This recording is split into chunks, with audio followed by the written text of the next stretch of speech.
ብዙዎቻችን ልብስ ስንለብስ ይሄ ከለር ከዚህ ከለር ጋር ይሄዳል እያልን ግራ እንጋባለን። ታዲያ በዚህ ቪዲዮ ጊዜ የማያልፍባቸውና ሁሌም አብረው ቢደረጉ አብረው የሚሄዱ የከለር ኮምቢኔሽኖችን የምንመለከት ይሆናል። በቀጣይ ቪዲዮ ደግሞ እንዴት አድርገን ከለሮችን አንድ ላይ እንደሚሄዱና እንደማይሄዱ የምናውቅበትን ቲፕ የምንነግራችሁ ይሆናል። አብራችሁን ቆዩ። በመጀመሪያ ላይ የምናገኘው የከለር ኮምቢኔሽን ሰማያዊ በነጭ ከለር ነው። ይህ የከለር ኮምቢኔሽን በምንም አይነት አለባበስ ብንለብሰው አንደኛ ጊዜ አያልፍበትም፣ ሁለተኛ ደግሞ ለሁሉም አይነት የቆዳ ከለር ወይም ደግሞ ቀለም አብሮ መሄድ የሚችል የቀለም ኮምቢኔሽን ነው። ሲታይ ራሱ ክሊን የሆነ ሉክ ነው የሚሰጠን። ኢንስፓይሬሽኑ የመጣው ከደመናና ከሰማይ ከለር ይመስለኛል። ለዛም ነው መሰለኝ በጣም ናቹራል የሆነና ክሊን የሆነ ሉክ ነው የሚሰጠን። ያው ከተፈጥሮ ብዙ ነገር መውሰድ እንችላለን። ያው አንዱ የከለርን ኢንስፓይሬሽን ነው ማለት ነው። ስለዚህ እኛም እነዚህ ሁለት ከለር ልብሶች ካሉን አንድ ላይ አድርገን ብንለብሳቸው ቀደም ብለን ያለውን ጽድት ያለና በጣም ናቹራል የሆነ እንዲሁም ደግሞ ጊዜ የማያልፍበት አለባበስ ይኖረናል ማለት ነው። ኮምባይን አድርገን ስንለብስ ሰማያዊውን ከለር ከላይ ነጩን ደግሞ ከታች መሆን አለበት። እንደኛ ፍላጎት በሸሚዝ በቶፕ እንዲሁም ደግሞ ከታች በሱሪና በቀሚስ አድርገን መልበስ እንችላለን። በመቀጠል የምናገኘው ደግሞ ሞኖክሮማቲክ የሆነ ቤጅ ከለር ነው። ከላይም ከታችም አንድ አይነት ከለር የሆነ ቤጅ ከለር በተለይ ደግሞ ለኛ ለኢትዮጵያ አይነት ቆዳ በጣም የሚያምርና በጣም በቀላሉ ኢፈርትለስሊ የሚያዘንጠን አይነት የከለር ኮምቢኔሽን ነው። ከላይ እስከ ታች አንድ አይነት ከለር ያለው ቤጅ ቀሚስ ሊሆን ይችላል፣ ሸሚዝ በሱሪም ሊሆን ይችላል። እንደኛ ምርጫ አድርገን ብንለብሰው ከለበስነው በኋላ ለራሳችን ይታወቀናል። በጣም ኢፈርትለስሊ ብዙም ሳንጥር የሚያሳምረን የከለር ኮምቢኔሽን ነው። ብዙውን ጊዜ እንደዚህ አይነት ከለር ያላቸውን ቶፖች ማግኘት ይቸግራል። ቢኖሩም ነበሩ ግን አለቁ ነው የሚባሉት። በቀያያቸው ሰው ሁሉ አያልፋቸውም ማለት እንችላለን። በፒትልስ ሊሆን ይችላል፣ በቪኔክ ሊሆን ይችላል፣ ዩኔክም ሊሆን ይችላል። እነዚህ ቤጅ ከለር ልብሶች ቀደም ብዬ እንደነገርኳችሁ በጣም በቀላሉ አለባበሳችን አንድ ደረጃ ከፍ የሚያደርጉልን ከለሮች ናቸው።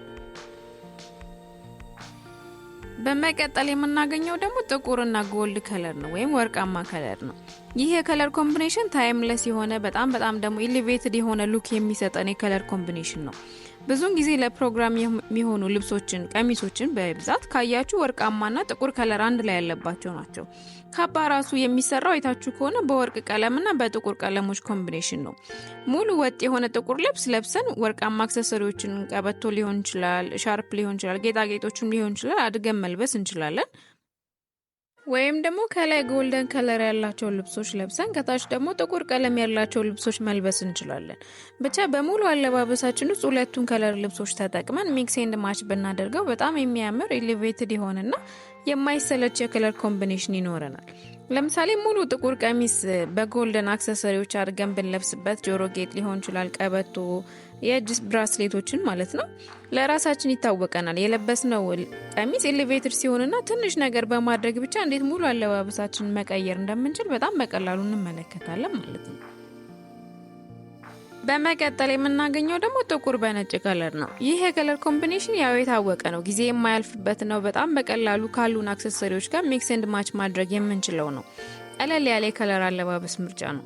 ጥቁር ከለር እንደምናውቀው የሚሰጠን የሆነ ፓወር አለ። በጣም ቨርሳታይል ነው። ካሉን ጫማዎች፣ ቦርሳዎች እንዲሁም ሌሎች አክሰሰሪዎች ጋር በጣም በቀላሉ ማች ማድረግ የምንችለው ነው።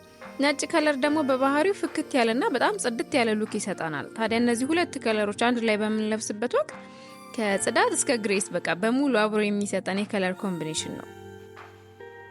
እንደኛ ፍላጎት ከላይ ነጭ አድርገን ከታች ደግሞ ጥቁር ቀለም አድርገን መልበስ እንችላለን። ወይም ደግሞ ጥቁር ቀለም ፈካ የማያደርገን ከሆነ ደግሞ ከላይ ነጭ ልብስ አድርገን ከታች ደግሞ ጥቁር አድርገን መልበስ እንችላለን።